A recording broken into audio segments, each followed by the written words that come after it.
अरे रे रे रे रे, अरे कमर तोड़ डाली। ये गाड़ी बांध। और कितना समय लगेगा ये बताओ? ये बैलगाड़ी इससे तेज नहीं चल सकती है क्या? हर गड्ढे में ऐसे उछल रही है जैसे धाच धाच। मेरी पीठ टूट जाएगी। यहाँ सड़कों का कोई ठिकाना नहीं है क्या? पूरा कीचड़ ही कीचड़ बना रखा है। अब बाबू, बरसात के समय इस रास्ते की हालत हमेशा ऐसी ही रहती है। बारिश में कीचड़ हो ही जाता है ना, तो बैलगाड़ी ही सबसे अच्छा साधन रहता है। यहाँ ट्रैक्टर फंस जाता है, रिक्शा भी नहीं चलता। आप थोड़ा धैर्य रखिए ना तनिक, ज्यादा दूर नहीं है, आगे ही शिबुदा का घर आ जाएगा। अरे धैर्य? मेरी पत्नी जबरदस्ती ना भेजती तो मैं जिंदगी में इस गांव में कभी आता ही नहीं। कीचड़, बारिश, ये रास्ते, ये गर्मी, लोग कैसे सहते हैं ये सब, मेरे तो समझ में नहीं आता। एक पक्की सड़क तक नहीं बना सकते ये लोग। बाबूजी, हर जगह कुछ ना कुछ तो परेशानी होती है ना। हम गांव के लोग इस कष्ट के आदी हो गए हैं। शहर में भी तो अपनी कुछ ना कुछ दिक्कतें होती हैं। खूब सारा गाड़ी, खूब सारा जाम, धूल, भीड़, सब कुछ तो दिक्कत होता ही है ना। ए चुप रहो, फालतू बात करते हो। शहर की जिंदगी के बारे में तू क्या जानता है? वहाँ कम से कम एसी है, पक्की सड़कें हैं। गांव की इस हालत से उसकी तुलना बिल्कुल नहीं कर सकते हो, समझे? अरे रे दच्चा, फिर लगवाया तूने। आराम से बाबू। वो देखिए, वो पेड़ों के पीछे जो घर दिख रहा है ना, वो ही शिबुदा का घर है। अरे रहने दो तुम्हारा शिबुदा, मुझे बैलगाड़ी में ससुराल जाना पड़ेगा। शायद मेरे नसीब में यही लिखा था। मैं मिन्नती से कह दूंगा, अब कभी इस गांव में नहीं आऊंगा, यही आखिरी बार है। अब आप थोड़ा आदत डाल लीजिए बाबू, सब ठीक लगने लगेगा। अरे तू अपनी आदत अपने पास रख, मुझे बस मेरे ठिकाने तक पहुंचा दे। अरे फिर दच्चा लगवाया तूने, कमर तोड़ देगा क्या? अरे जमाई बाबू, आइए आइए। अरे ये क्या हाल बना रखा है आपने?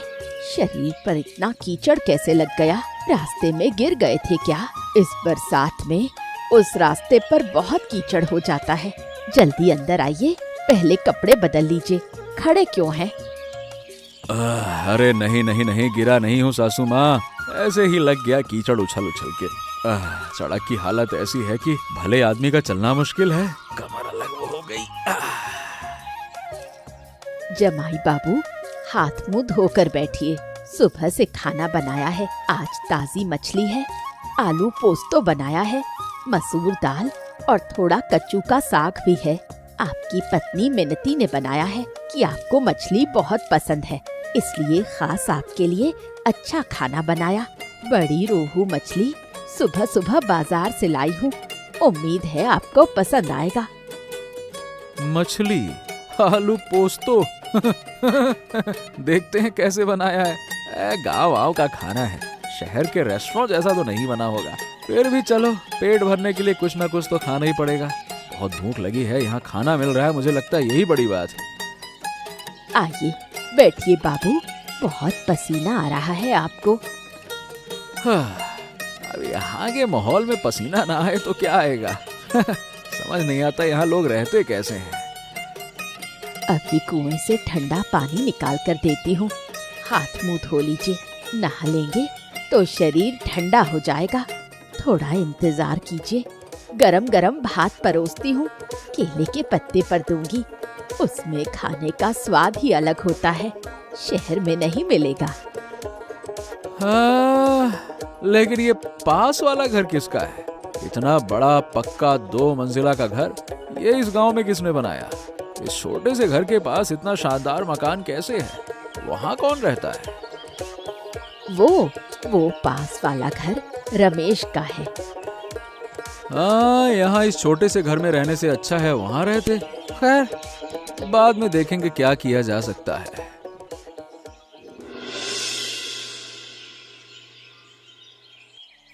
ओ भाई साहब, ओ क्या, किसको ढूंढ रहे हैं? इस घर में कोई काम है क्या? नहीं नहीं नहीं नहीं नहीं, वो दरअसल नमस्ते, मैं पास वाले घर में आया हूँ, मतलब जो घर आप लोग सुभद्रा माँ के नाम से जानते हैं ना, वही मेरा ससुराल है। मैं उसी घर में आया हुआ हूँ, उस घर का दामाद हूँ, मिंती का पति हूँ। मेरा नाम अरुण है। इधर घूम रहा था, घर देखने आ गया तो मैंने कहा देखें ये घर किसका। ओह, सुभद्रा का दामाद, मिनती का पति, शहर से आए हो? अरे दादा, पहली बार आए हो यहाँ पे?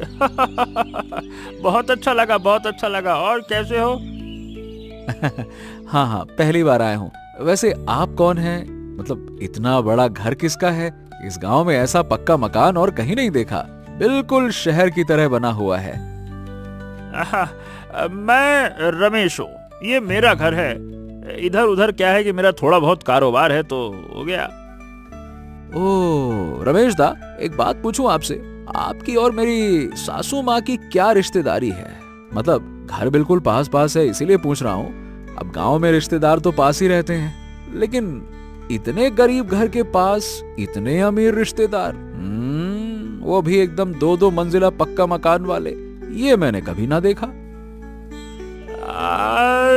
ऐसी कोई खास रिश्तेदारी नहीं है, बस पड़ोसी हैं, पास पास रहते हैं। अच्छा चलो ये सब छोड़ो, अरे अंदर आओ भाई, आप हमारे गांव के जमाई हुए। आइए जमाई साहब, अंदर आइए, बैठिए, थोड़ा चाय वाय पीजिए। बाहर क्यों खड़े हैं? अंदर आइए, बैठ के गप्पें हो जाएंगी, आइए। बहुत बहुत धन्यवाद।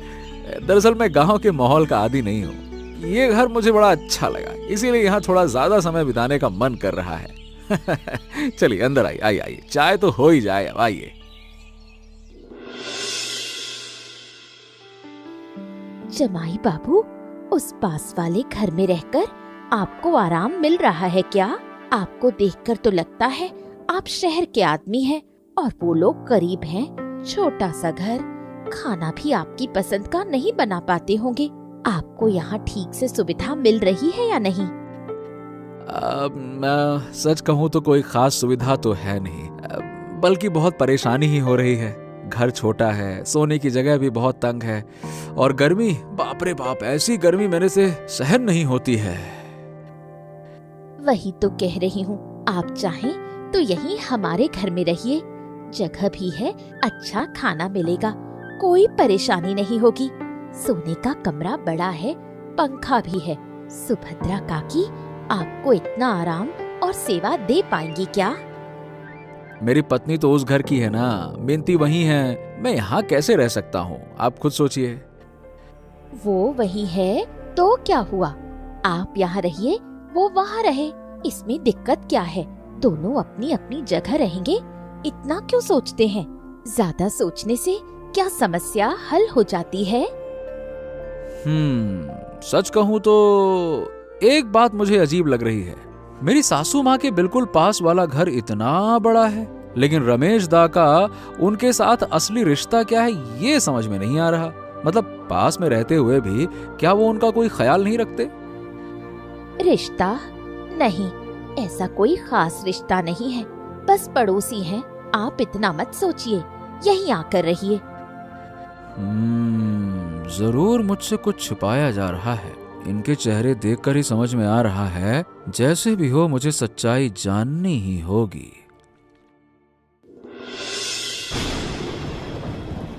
सासू माँ, क्या बात है? इतनी सुबह सुबह कहाँ जा रही हो? बारिश भी हो रही है, सिर पर इतना बड़ा बोझा लेकर इस हालत में जाना ठीक थोड़ी है। अभी ठीक से उजाला भी नहीं हुआ है, रास्ते में कुछ हुआ गया, गिर गिरा गई कीचड़ विचड़ में तो बड़ा मुश्किल हो जाएगा। कहाँ जा रही हो? बाजार जा रही हूँ बेटा, सब्जी बेचने। अपने खेत की सब्जियाँ हैं। सुबह ना जाऊँ तो अच्छे दाम नहीं मिलते, बाद में सस्ते में बेचना पड़ता है। इस उम्र में करना ही पड़ता है, क्या करें? हैं? क्या बात कर रही हो? आप खुद इस बारिश में बाजार जाती हैं? अरे पास ही तो रमेश दा का बड़ा घर है, वो आपके लिए कुछ नहीं करते क्या? मतलब आपकी बिल्कुल मदद नहीं करते हैं? वो व्यस्त रहता है बेटा अपने कारोबार में। अच्छा, मैं चलती हूँ, बाद में बात करेंगे। ए माँ, सच सच बताना, रमेश दादा आपके बेटे हैं क्या? देखो मुझे सच पता चल रहा है, आप छुपाओ मत, जो बात है साफ साफ बताओ, बेटे हैं क्या? हाँ, तुमने ठीक समझा, वो मेरा बेटा है, लेकिन अब वो मुझे नहीं देखता। बड़ा घर बन गया, पैसे वाला हो गया, माँ को भूल गया, अब लक्ष्मी की बातों में चलता है। मैं तुम्हें बताना नहीं चाहती थी, लेकिन तुम खुद समझ गए। ये क्या बात हुई?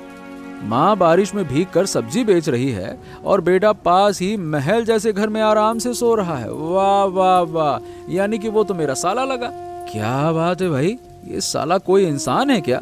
ऐसा कोई इंसान कैसे कर सकता है, बताइए भला। चलो जमाई बाबू, पुरानी बातें छोड़ो, देर हो रही है। माँ जी, आप ये सब बातें छोड़िए, आज से आप बाजार नहीं जाएंगी, सब्जियां मैं बेचूंगा। लाइए लाइए, मुझे दीजिए। बेटा, तुम शहर के आदमी हो, ये सब तुम क्या करोगे? अरे मैं शहर का हूँ, लेकिन मेरे पैर और हाथ कमजोर थोड़ी हैं। बोझ मुझे दीजिए, लाइए। अब दाम कैसे लगाने बस वो बता दीजिए आप, बाकी मैं सब बेचाऊंगा। अरे लाइए भी आप। सुना है वो जमाई कह रहा है कि अब सुभद्रा काकी को बाजार नहीं जाना पड़ेगा, वो खुद सब करेगा। पूरे गांव में चर्चा हो रही है। क्या बात कर रही हो? ये ससुरा जमाई आते ही मेरे माँ के मामले में दखल दे रहा है और मैं कुछ नहीं कर रहा, ऐसा लोग कह रहे हैं क्या? हाँ, लोग कहेंगे कि बेटा नहीं देखता, जमाई देख रहा है। इससे हमारी बदनामी होगी, सब उंगली उठाएंगे। लेकिन मैं माँ को देख ही नहीं पाता, खर्चा बहुत है, बिजनेस में पैसा लगाना पड़ता है, अब मैं कब देखूं? लेकिन अगर ये जमाई ऐसे ही रहा तो समस्या बढ़ेगी। वो गांव वालों को सब बता रहा है, आज तो खुद सब्जी लेकर बेचने भी गया है। अच्छा, तो फिर क्या करें? उसे अपने घर बुलाओ, अच्छे से रखो, खाना पीना खिलाओ, चिकन तक बनाओ। धीरे धीरे उसे अपने पक्ष में कर लो, फिर वो माँ से दूर हो जाएगा। ठीक है, जैसा तुम कहो।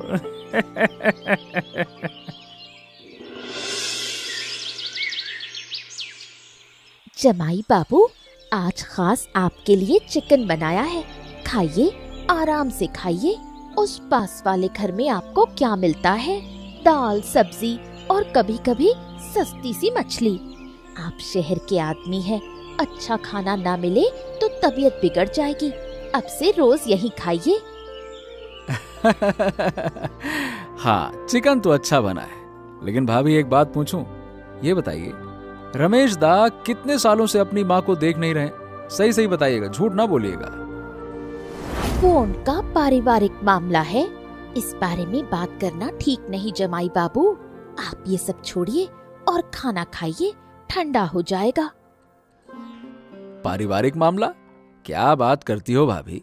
एक माँ रोज सुबह सुबह उठकर, मतलब सूरज की किरण भी नहीं निकलती, इतने अंधेरे में बारिश में भीग कर सब्जी बेचती है और बेटा पास ही बैठकर चिकन खाता है।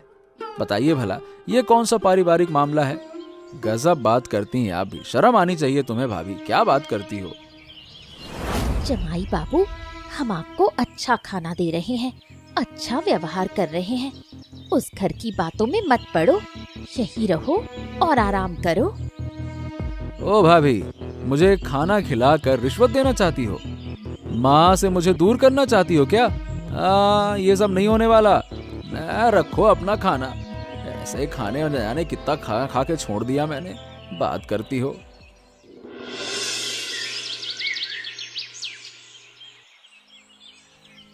क्या बात है, बाजार से मांस खरीद कर लाए हो? इतने पैसे क्यों खर्च किए? पड़ोस के घर में तो रोज मांस खाते हो, वहीं खा लेते तो क्या जाता।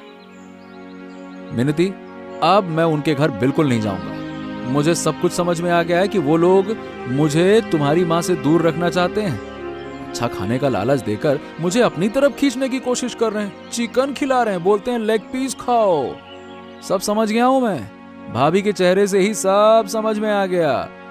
चालबाजी मेरे सामने नहीं चलने वाली। सच में? लेकिन तुम तो कल तक हर चीज की शिकायत कर रहे थे।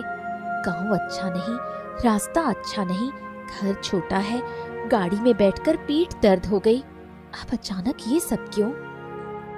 मिनती, मैं सच में बहुत सारी बातों में गलत था, तुम्हारी माँ सुबह सुबह बारिश में भीगकर सिर पर सब्जियों का बोझा लेकर बाजार जाती है।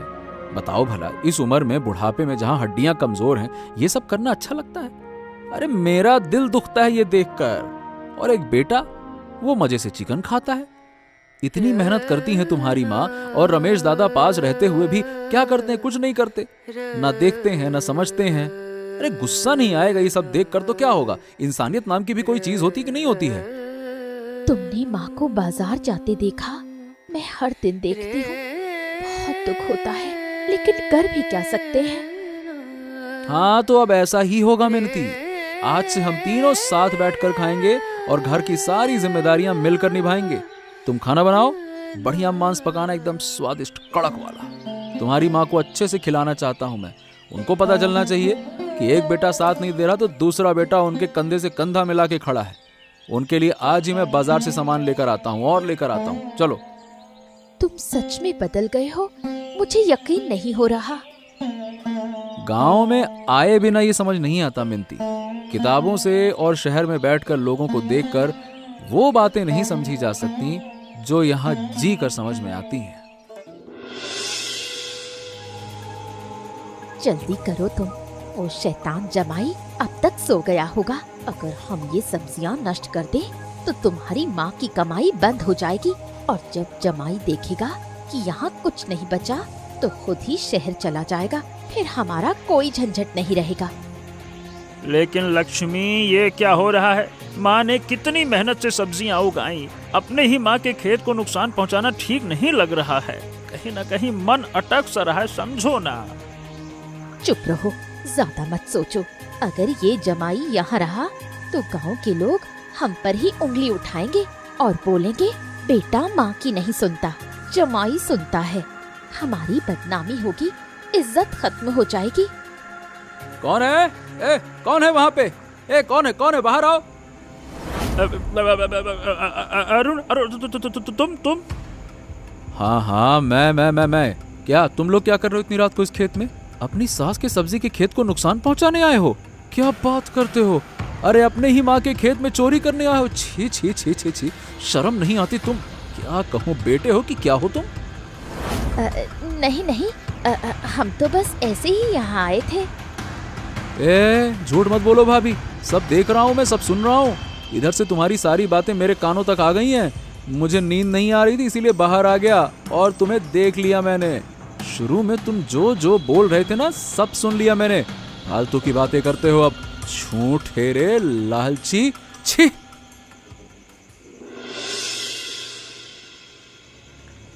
रमेश दादा, तुम अपने माँ के सब्जी के खेत को रात के अंधेरे में नष्ट करने आए थे? यही है तुम्हारी माँ के प्रति तुम्हारा प्यार? बताओ।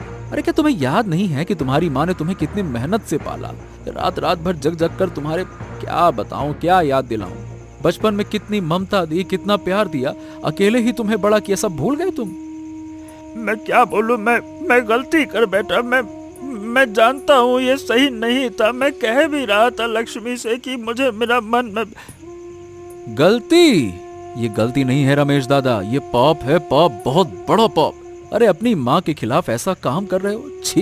दिन भर माँ बारिश में भीग कर ये सब्जियां उगाती है, अंधेरे में सुबह सुबह एकदम बाजार लेकर जाती है, और तुम लोग रात में आकर उन्हें नष्ट करने चले थे। छी, शर्म नहीं आई तुम्हें ये करते हुए? जमाई बाबू, हम माफी चाहते हैं, हमसे गलती हो गई, हमें माफ कर दीजिए। माफी मुझसे मत मांगो, मैं तुम्हारा कोई नहीं हूँ। अगर चाहिए तो अपनी सासू माँ से जाकर माफी मांगो, उनके सामने हाथ जोड़कर पैर पकड़ के माफी मांगो। और अब कृपया घर जाओ और कभी भी इस खेत की तरफ आना मत, समझे? और रमेश दादा, तुम्हारी पत्नी जो कहती है वही करना सही नहीं होता है। पुरुष को खुद भी सोच समझकर अपने दिमाग से कुछ काम करना चाहिए। बीवी के पल्लू को अपने गले से नहीं बांधना चाहिए, फिर वो जैसा पल्लू हिलाएगी वैसे ही नाचोगे बंदर जैसे। ठीक है, हम जा रहे हैं और अब कभी ऐसा नहीं करेंगे। तुम सही कह रहे हो, मैं तुम्हारी बात याद रखूंगा।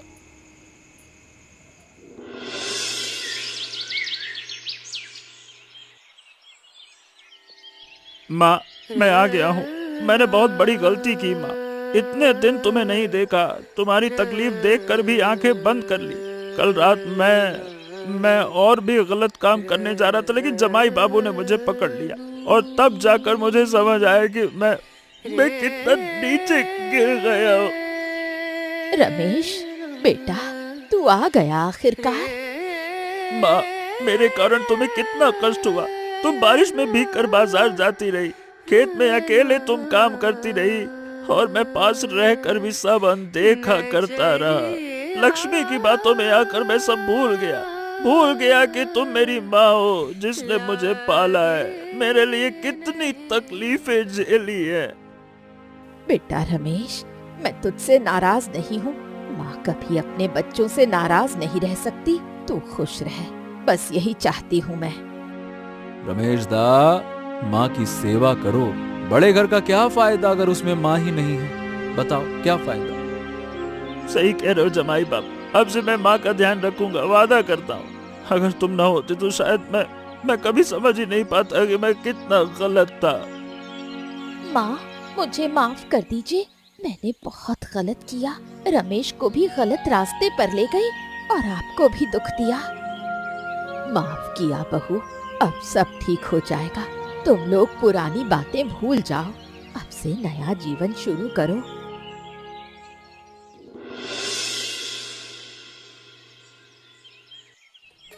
माँ, तुम हमारे साथ शहर चलो ना। एक बार शहर देखकर तो आओ। रमेश दादा अब तुम्हारे पास हैं, इधर सब ठीक से चलेगा। नहीं बेटी, मैं शहर में क्या करूँगी? मैं शहर नहीं जाऊंगी। माँ, एक बार चलिए ना, कुछ दिन रहकर देखिए शहर, अच्छा लगेगा। कुछ नया देखेंगी तो मन भी खुश हो जाएगा। और बाकी हम लोग हैं तो सही, चलो ना। जमाई बाबू, मैं ये गांव छोड़कर कहीं नहीं जाऊंगी। इसी मिट्टी में पैदा हुई हूँ, यहीं रहूंगी जीवन के आखिरी तक। ये खेत, ये घर, ये पेड़ पौधे, इन्हें छोड़ दूं तो मैं जी नहीं पाऊंगी। शहर गई तो मेरा दम घुट जाएगा और मैं मर जाऊंगी। लेकिन माँ, शहर में बहुत सुविधाएं हैं, अच्छे अस्पताल हैं, बाजार हैं और सब कुछ आसानी से मिल जाता है। सुविधाओं से क्या होगा बेटा, ये गांव ही मेरी जिंदगी है। माँ ठीक है, जहाँ तुम खुश रहो वहीं रहो। जाओ बेटा, खुश रहो, सुखी रहो, फिर आना जमाई बाबू को लेकर। आपके पास आकर मैंने इन कुछ दिनों में बहुत कुछ सीखा। पहले मुझे गांव अच्छा नहीं लग रहा था। मैं हर चीजों में ना शिकायत करता था, ऐसा नहीं है, वैसा नहीं है, ये नहीं है। मुझे लगा था यहाँ कुछ नहीं है, लेकिन अब समझ में आया कि गांव में बहुत कुछ है जो शहर में नहीं मिलता। आपके जैसे लोग शहर में नहीं होते माँ, बिल्कुल नहीं होते। वहाँ तो पड़ोसी पड़ोसी को नहीं पहचानता है। शुरू में तुम मुझे थोड़े अजीब लगे थे, सोचा था शहर का लड़का है, गांव की क्या समझ होगी। लेकिन बाद में देखा तुम्हारा दिल बहुत बड़ा है। मेरी मिनती को सच में अच्छा जीवन साथी मिला है।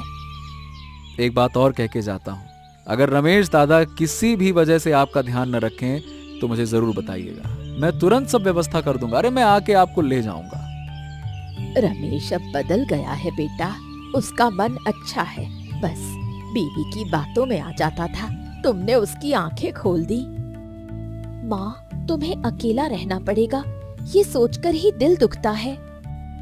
अकेली कहाँ हूँ, रमेश है ना साथ में, लक्ष्मी है और तुम लोग भी तो हो। माँ, हम फिर आएंगे। आपके पास से बहुत कुछ सीख कर जा रहा हूँ और मैं यही कहना चाहता हूँ कि बड़ों का सम्मान करना चाहिए, तभी जीवन अच्छा बनता है और मन खुश रहता है। और अब तुम लोग बताओ, मैं जब पहली बार इस गांव में आया था तो किस गाड़ी से आया था? जवाब कमेंट सेक्शन में कमेंट करके बताना, जिसमें मुझे बहुत दच्चे लगे थे, कमर दुख गई थी। ठीक है, अब हम चलते हैं, फिर आएंगे। और तुम लोग हमारे चैनल को सब्सक्राइब करके हमारे साथ जुड़े रहना और कहानी को अपने दोस्तों के साथ जरूर शेयर करना।